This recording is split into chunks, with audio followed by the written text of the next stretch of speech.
U današnjem videu govorit ćemo o koralnom otoku smještenom u Karipskom moru. San Andres. San Andres je politički dio Kolumbije i historijski vezan za Ujedinjeno kraljevstvo. Zajedno sa obližnjim otocima Providencia i Santa Catalina čini arhipelag San Andres, Providencia i Santa Catalina. San Andres se nalazi u južnoj skupini otoka i ujedno je najveći otok u Kolumbiji. Službeni jezici arhipelaga su španski, engleski i kreolski San Andresa i Providencije. Dok se San Andres nalazi 50 km južno od Providencije, ovaj kolumbijski arhipelag je otprilike 750 km sjeverno od kolumbijskog kopna.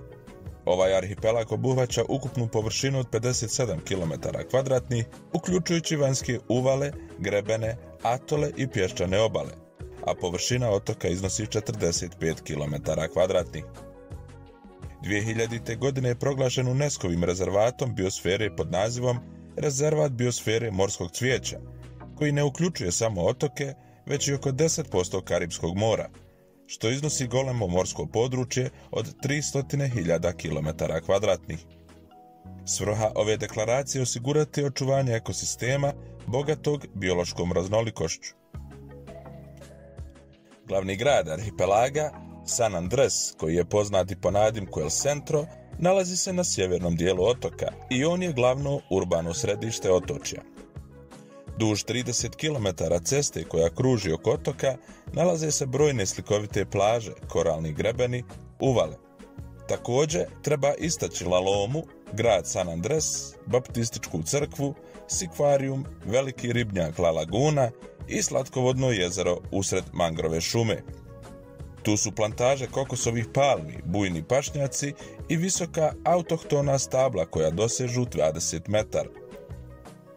Okružen toplim Karipskim morem, svi ovi faktori su učinili otok egzotičnim odredištem za odmor. Historija San Andresa i Providencije uključuje priče o piratima, njihovim invazijama i okupaciji otoka. San Andres na španskim kartama prvi put se pojavljuje 1527. godine. Navedeno je da su Nizozemci došli na ove otoke krajem 16. stoljeća, a engleski doseljenici su se pojavili 1628. godine. Također se spominje da je Kristofer Kolumbo naišao na ove otoke tokom svog 4. istraživačkog putovanja. U 17. stoljeću prvi su na otoke stigli engleski puritanci. Došli su s Barbadosa i iz Engleske između 1627. i 1629. godine, a sve u želji da se nasele u zdravoj klimi i kako bi koristili plodnu zemlju otoka. Puritanci su istjerali nizozemske doseljenike 1631. godine, a neki doseljenici su došli čak i iz Velsa. Svi ovi kolonisti prvo su došli u San Andres, a kasnije su se preseljavali u koloniju na današnjem otoku Providencija, jer je njegov planinski teren pružao izvore slatke vode i sigurnost od osvajača. Robovi su dovođeni još od 1633. godine s Jamajke, u početku kako bi radili sa drvnom građom, a kasnije na plantažama pamuka i duhana. 1635. godine Španci su, uvidjevši privredni značaj otočja, ista napali. Međutim, nakon što su zauzeli otoke, sa istih su ubrzo protjerani. S otoka su djelovali gusari privatnici, uključujući velikog pirata privatnika Henrya Morgana, koji ga je 1670. godine koristio kao jedno od središta svojih operacija. Takozvani pirati, odnosno gusari privatnici, odnosno gusari sa papirima, su napali španske brodove koji su prevozili zlato i drugi dragocjeni materijal, a koji su plovili u vodama Kariba. Međutim, sistem konvoja španske flote koji je prevozio blago, to je dosta otežavao. Oni su napali i Panamu i Santa Mariju na Kubi i vjeruje se da je nagrada koju su opljačkali privatnici gusari još uvijek skrivena u nekoj podvodnoj pećini na tom području.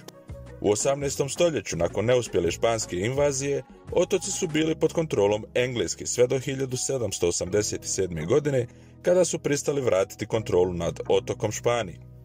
20. maja 1792. godine, po kraljevskom nalogu, Španci su obavijestili general kapetana Gvatemale Don Bernarda Troncosa da prizna otočje pod španskom kontrolom. Katoličanstvo je bilo rašireno na otoku, a crkvu je sagradio i vodio njen vlastiti svećenik. San Andres je oslobodio svoje stanovnike uvoznih i izvoznih poreza. Dana 25. novembra 1802. godine stanovnici otočja tražili su da ovise i pripadaju vicekraljevstvu Nova Granada, zajedno sa obalom Komaraca, a ne kapetaniji Gvatemale. Već 1803. godine izvješća upućuju na to da je San Andres iz političkih i ekonomskih razloga postao dio vicekraljevstva Nove Granade. 1810. godine frakcije u Novoj Granadi proglasile su nezavisnost od Španije. Iste godine osnovana su vijeća u San Andresu i Providenciji. Vlada Tomasa O'Neilla dodijelila je vlasništvo nad zemljištem porodicama sa 2 otoka koje govore engleski i španski, osiguravajući ljudima vlasništvo nad zemljom. U julu 1818. Luis Auri i nezavisne snage Simona Bolivara okupirale su otoke koji su postali dio Velike Kolumbije 23. juna 1822. godine. 1821. donošenjem ustava Kukute utvrđeno je da je svako dijete rođeno u Kolumbiji rođeno kao slobodan građanin. To je u najmanju ruku značilo konačno ukidanje ropstva na otoku San Andres. 5. marta 1825. potpisan je ugovor o Ligi i Konfederaciji sa Sjedinjenim provincijama Srednje Amerike, a 15. juna 1826. u Panami je potpisan ugovor o Uniji, Ligi i Konfederaciji između Republike Kolumbije, Srednje Amerike, Perua i Meksika, u kojem stoji da će ugovorne stranke osigurati cjelovitost svojih teritorija, da će se prema posebnim konvencijama međusobne granice razgraničiti, postaviti i održavati. Nakon što je priznata nezavisnost od strane obalnih područja Karibskog mora, Britanci su proglasili nezavisni teritorij ne poštujući ugovore i sporazume tog vremena, ali je otok ostao slobodan od britanske autonomije. 1848. Tomas Cipriano de Mosquera proglasio je San Andres slobodnom lukom. 1851. ropstvo je ukinuto Ustavom Kolumbije, što je dovelo do uspješnog pokreta pismenosti koji je vodio pastor Philip Bigman Livingstone. U septembru 1900. Francuska je izdala dokument u kojoj je priznala pripadnost svih otoka arhipelaga Kolumbiji. 1902. godine 2 povjerenika američkog predsjednika Theodora Roosevelta došli su u San Andres brodom i zatražili da otoci postanu dio Paname, ali su američki prijedlozi potpuno odbijeni kao nepatriotski, čime se dokazala lojalnost lokalnog stanovništva Republici Kolumbiji. 1903. godine Kolumbijska Panama postala je nezavisna nacija. Otočani su ponovno odbili pridružiti se Sjedinjenim državama ili Panami kada je iste godine posjetio američki ratni brod. 26. oktobra 1912. godine zakonom 52 osnovana je općina San Andres i Providencija, koja ovom području daje administrativnu nezavisnost. U avgustu 1920. godine u Bogoti je potpisan sporazum o granici između Kolumbije i Paname, a 24. marta 1928. potpisan je sporazum Esguera Barcenas u kojem je Nikaragva priznala suverenitet Kolumbije nad arhipelagom San Andres, Providencija i Santa Catalina. U novembru 1943. Kolumbija se uključuje u Drugi svjetski rat, kada je njemačka podmornica potopila jedan od kolumbijskih brodova koji su prevozili britanske trupe na otok San Andres. 1953. na zahtjev nekoliko predstavnika otočne zajednice, predsjednik Gustavo Rojas Pinilla ponovo je potvrdio otok San Andres kao slobodnu luku. 1972. godine arhipelag je proglašen posebnom općinom. U Kolumbijskom ustavu iz 1991. godine arhipelag San Andres, Providencija i Santa Catalina potvrđen je kao jedan od departmana Kolumbije. 2000. godine arhipelag San Andres, Providencija i Santa Catalina postao je UNESCO svjetski rezervat biosfere kao jedan od rezervata biosfere uvrštenih u UNESCO program Čovjek i biosfera. 2001. godine Nacionalna skupština Nikaragve proglasila je ugovor Barcenas Esguera ništavim jer je tvrdila da je potpisan pod pritiskom američke vojske u periodu od 1928. do 1933. godine. Nikaragva je potpisala sporazum o granicama s Kolumbijom u kojem je osporila granice koje je Kolumbija odredila na 82. stepenu geografske dužine. 2007. godine Međunarodni sud pravde objavio je da ugovor Barcenas Esguera iz 1928. godine nije bio sporazum o granicama između Kolumbije i Nikaragve. Nikaragva je podnijela službenu tužbu Međunarodnom sudu pravde u Hagu, tražeći teritorij istočno od 82. stepena geografske dužine, budući da je njihova kontinentalna morska platforma uključivala suverenitet nad arhipelagom San Andres. 13. decembra 2007. Međunarodni sud pravde je priznao puni suverenitet Kolumbije nad otocima San Andres, Providencia i Santa Catalina, ali je ostavio otvorenim pitanjem o razgraničenju pomorske granice i suvereniteta nad rtovima Serranilla, Quitasueño, Serrana, Roncador i Bajo Nuevos sa Nikaragvom. San Andres ima površinu 26 km2 unutar ukupne površine skupine otoka, što ga čine najvećim otokom u departmanu arhipelaga. San Andres se nalazi u Karibskom moru oko 750 km sjeverozapadno od obale Kolumbije, a otok je dug 13 km i širok 3. Providencia, sljedeći najveći otok po površini, nalazi se 80 km sjeveroistočno. San Andres ima prilično ravnu topografiju sa najvišom tačkom na otoku zabilježenom na nadmorskoj visini od 55 metara. Tla San Andresa ukazuju da je njihovo nastajanje posljedica erupcije vulkana koji je na površinu izbacio kamenje starije od morskog dna, stvarajući današnje otoke. Unatoč tome, postoji plodno tlo, a ono je uglavnom crvena glina. Na otoku je lahko pronaći male naslage kvarca, osobito u blizini uvalila loma. Osim glavnih naselja, otok je gotovo u potpunosti prekriven travom, drvećem i drugim rastinjem, kao i pijeskom uz obalu. Središnji prostor obilježen je lancem brežuljaka, cvijeće, narandža, šindre i lavlje brdo. Otok ima samo male prolazne potoke koji dreniraju kopno, ali nema većih rijeka. Bitni dijelovi uvale i turistička mjesta na otoku su Bobby Rock, Fisher Rock i Tyler Rock. Mjesto pod nazivom Rock Point nalazi se na jugoistočnoj obali. Suki Bay nalazi se u središnjem zapadnom dijelu otoka u blizini Cove Seaside-a. Sjeverni dio otoka ima plažu, dok zapadni dio otoka je nema. Otok je sa sjeverozapadne strane okružen malim koraljnim grebenom i sa nekoliko mjesta koja su dom raznolike faune i flore, a posjećuju mnogi turisti svake godine.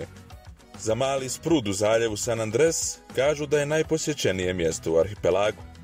Johnny Cay je mali koraljni otočić koji se nalazi 1,5 km sjeverno od grada San Andres.